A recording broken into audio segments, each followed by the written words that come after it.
Uh-oh. Dun dun dun. Well, P0420. Okay, that was another one of the customer complaints. You see the P0016, that's a permanent code in the OBD2. So that will go away with more drive cycles. But right now, check engine lights on because of this P0420. Let's take a look at these oxygen sensors. If they're both oscillating, then whatever catalytic converter they put in is probably junk. So let's just look at that. Graph it. Bank 1 sensor 1, bank 1 sensor 2.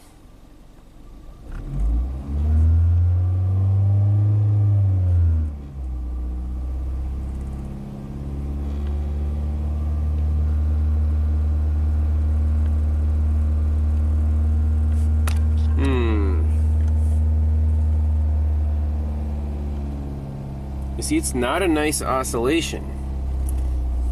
It's kind of rich, then boop, a little lean. Bank 1 sensor 2 is stuck lean. It is working, it can respond. Could there be potentially an exhaust leak next to that sensor?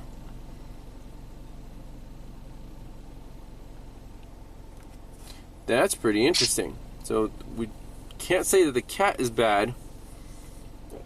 We can say the sensors are working. There's definitely something wrong.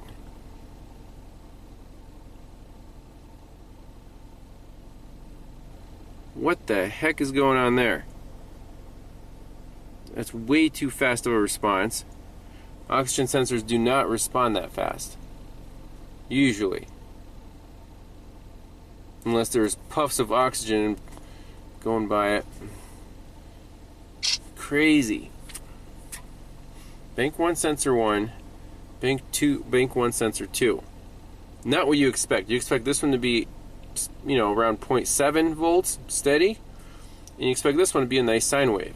So we're not done with this car yet, but you have to be upfront with the customer.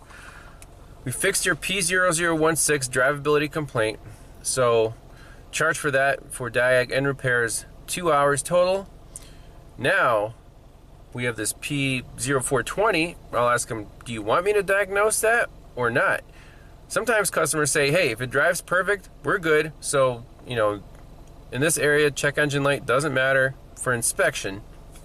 So, but they already replaced the cat and oxygen sensors for whatever reason. I don't know why the parts cannon was fired there. But before going any further, I'm going to contact the customer and tell them where we're at. If you want to go further, we'll continue. If not, thanks a lot for watching. We're not done with this Sonic. Pulled it back in the garage. It sat here for a couple hours, and what do we have? We have deck school on the floor, and our reservoir is basically empty. I topped it off before going on a test drive. Added a quart of oil, topped off the coolant. It drove fine, but what is this? Time for a visual inspection. Oh, here we go. Well, let's see. Did they replace the cat? This actually looks pretty original. They did replace the upstream oxygen sensor right up there. And then this flex pipe looks original. Pipe goes up here. I don't know if this was welded at some point or not. There's another new oxygen sensor. Yep.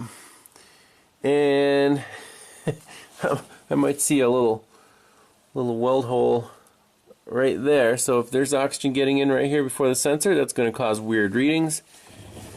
They did not replace the cat, so we might still have a 420. What did they replace? Oh, they replaced this downstream cat. Why? Well, obviously wouldn't get rid of the 420. This cat isn't even monitored. This is the downstream sensor right up here. We have orange drips everywhere. This thing has a massive coolant leak. I don't know where. It's going down the brake lines. It's going down the frame rail. The whole car is sprayed with coolant. The whole underside. Insane. Where could this be coming from? The axle shaft has coolant on it. It's dripping off of the intake manifold somewhere. There's definitely a wet spot right there. Is there a coolant pipe up there?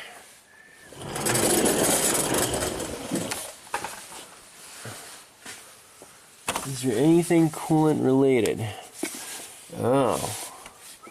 Could it be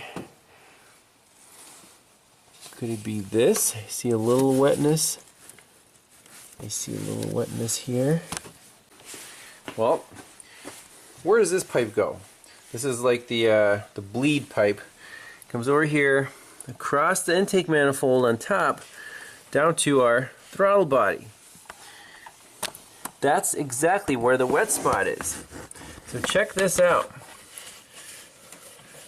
You'll be able to see this. Maybe I'll turn the camera sideways. If I squeeze the radiator hose, right there. You see that? Right under that metal round thing.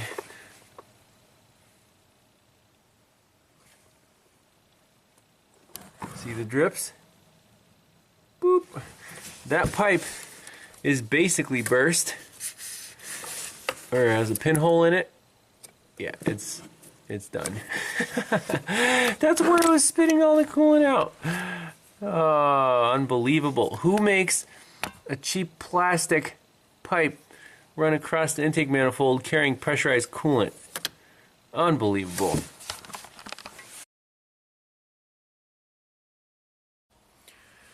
So on the Chevy Sonic, next morning, gotta fix this coolant leak. So this little plastic pipe snapped in half. It comes from the throttle body. So there's another plastic pipe that comes from the thermostat housing up and over. See, I have it squeezed right here into the throttle body. And then out of the throttle body back to the reservoir. So it goes into this hose. Now, it's a very special plastic pipe. It has this fitting which snapped off inside the throttle body when I tried to remove it. Here it is. It has a little O-ring on it. I don't know what to say. This right here is planned obsolescence. The car is what, 8 years old? Not even. And you got plastic coolant pipes cracking and bursting. I'm sure it's the same on European cars with all this plastic garbage under the hood. Heat will degrade plastics. You can see right here, it's just crumbling apart. Same with the solenoid. The little plastic filter crumbled and got jammed up. So if this isn't planned obsolescence, I don't know what is. But what's the solution? I don't want to order another crappy plastic pipe from GM, pay them more money, have the customer wait, you know, a week or more, who knows. So we're going to improvise here and make it better than factory by using 5/16 inch NICOP line. I'm going to stuff it into the little hose right here, run it, and stuff it into the hose right here. We can put a little barb on it with a flaring tool. Should be better than stock, but then, you know, he has this other coolant line to worry about. We'll leave that alone for now. It's not leaking yet. So you can see I put a little flare on the end of this line, so when the hose slips on and you clamp it, it won't come off.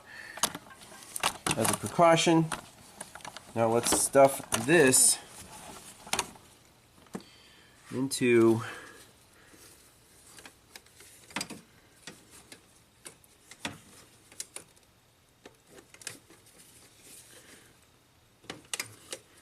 good thing NICOP line bends really nicely.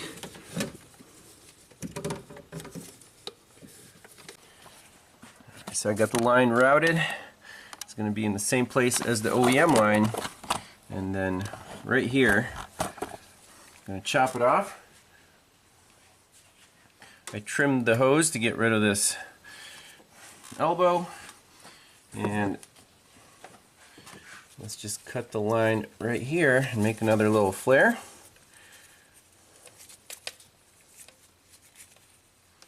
I love working with Nycop lines because it won't corrode, it's easy to bend, easy to flare. You can basically use it for any application on the vehicle.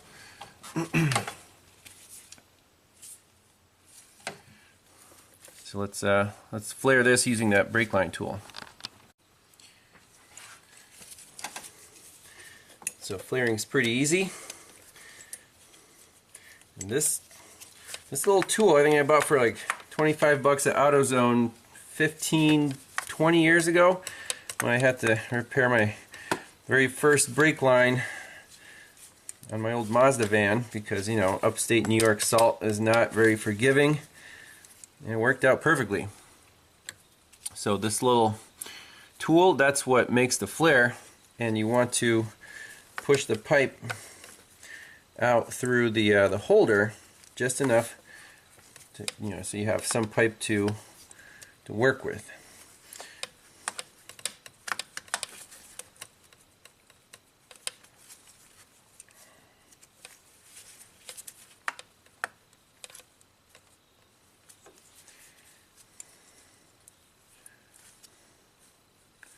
This should be good right there. So now we tighten it down.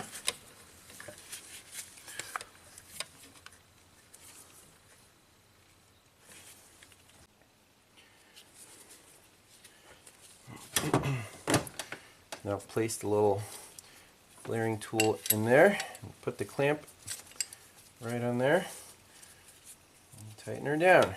You don't need to go all the way, we're not making a brake line flare, just want a little bit for that hose to grab onto. You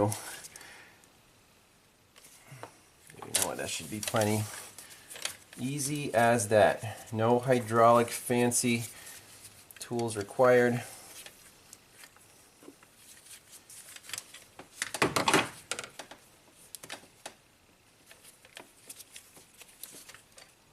See that? Little tips on there now. Easy. All you gotta do now is just slip the hose on here. Let me put a clamp on there, and this thing should be back in business. Alright, got the Sonic started up, checking for leaks. That's just an exhaust gasket, it's not ideal. And by the way, that could cause our P0420 exhaust leaks. So the oxygen sensor is right here, and I can actually feel there's a pinhole. You see the water coming out of it right there. That would definitely affect the reading of this sensor. That's why we're seeing abnormal readings.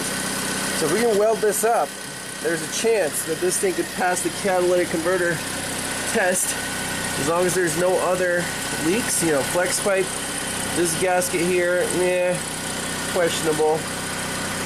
And if it's leaking, then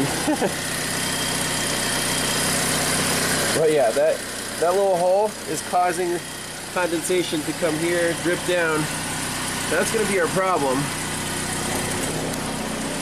But we're not touching that until the customer approves, you know, further diagnostics or anything. We've done enough work. I'm sure they've spent way too much money on the parts cannon as it is. So if the budget allows, we'll go further. If not, the car's perfectly drivable. Doesn't leak any more coolant, so it should be reliable, at least for now, until the next plastic line explodes. And that's it. So thanks a lot for watching. Disposable cars are the story of the day. But you know, I'll take this over any direct injected turbo car. It still even has a timing belt. So it's pretty DIY friendly. You just have to keep on top of your maintenance. Thanks a lot for watching. We'll see you in the next one. Bye-bye.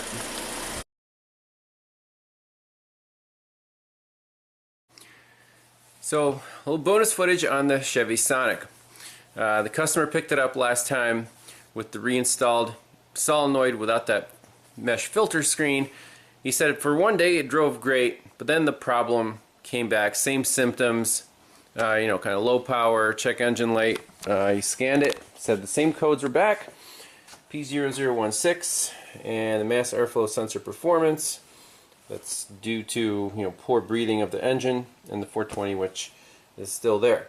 So, you know, I told him last time, obviously, you got to reverse the parts canon. Whichever parts you bought at Napa or whatever, just go to Rock Auto, get the OEM parts that you took off, because those apparently were thrown away, and replace them with OEM parts. And then I can install them for you, make sure the vehicle is good to go. So here we have GM genuine parts. We have 2 oil control solenoids, made in Germany, OEM. Mass airflow sensor, also made in Germany. So we'll put that on. And then they replaced the intake cam sensor. China mainland. Oh, I don't know if that's better than non-mainland or not, but we'll pop that in. So basically 2 new solenoids, mass airflow and CMP for the intake camshaft, and take this thing for a spin. Wow, look at this is OEM, this is aftermarket junk. Bosch, made in Germany. Look, it has like a little sensor, a little resistor in there.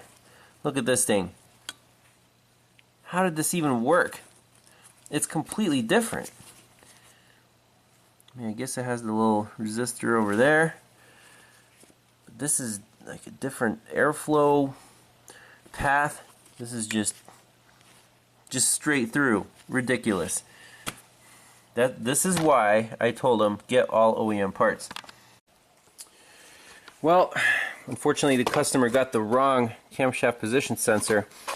This is the 25195556, but the intake is the 5555. The 56 is the exhaust, and the only difference is see, 56 is the exhaust. The connector won't fit because there's a little step right there, kind of a, so you can't just plug it into any connector. You can see that little step is to the right, that little step is to the left. So we'll leave the Napa sensor in there for now and just tell him whenever he gets a chance, pop in the OEM. Alright, moment of truth. So new mass airflow, 2 brand new OEM oil control solenoids. Cam sensor is still Napa special. Let's fire it up. Let it build some oil pressure, and then scan it for codes, clear them out.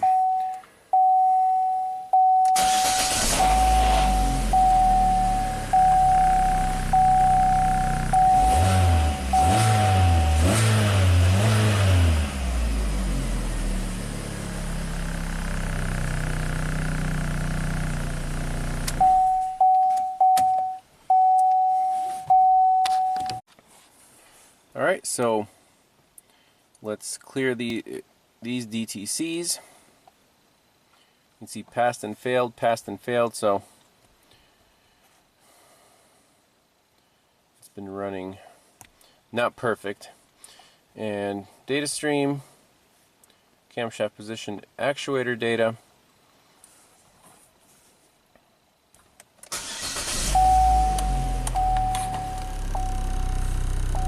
There we go. Intake is advancing, so variance is about 0. Rev it up. Okay, so it's working perfectly right now. We've got to take it on a test drive.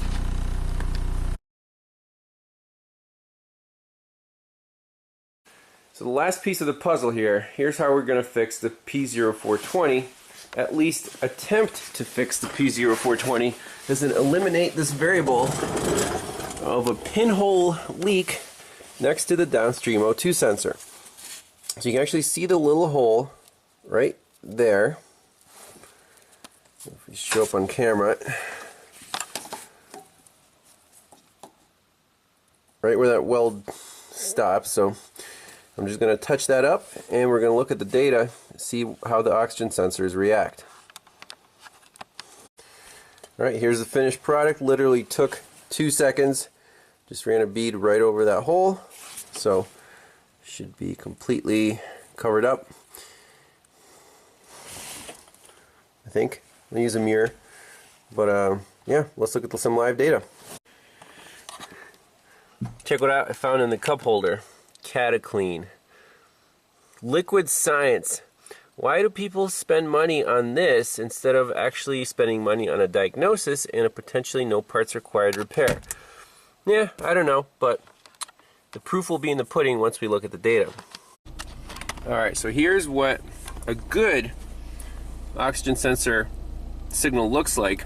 So the upstream is now a sine wave. Nice and even, low and high. And look, the downstream is about 0.6 to 0.7 volts. No stuck lean anymore, so that proves that the little pinhole was definitely affecting the reading there. Let's take it around a block and make sure the monitor passes. Colors are changing. Beautiful time of year here in central Pennsylvania. Sonic is very happy. Our downstream sensor is just so steady. About 0.6 volts. Here, I'll turn up the brightness. THINKTOOL does have a nice bright screen. So we'll pull over and look at the readiness monitors. See if it passed the catalyst monitor.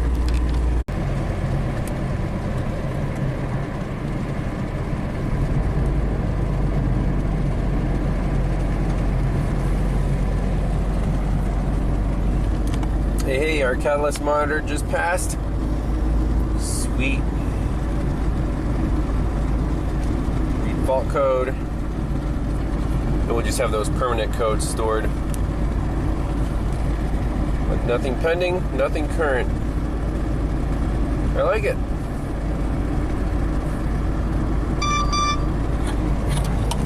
That's it. Really no parts required in this car. I mean, the only thing it originally needed was the intake oil control solenoid for the variable valve timing. And then the aftermarket pipe was causing a P0420, so little pinhole, welded up in under a minute. Minimal parts required. But unfortunately the parts cannon was unleashed.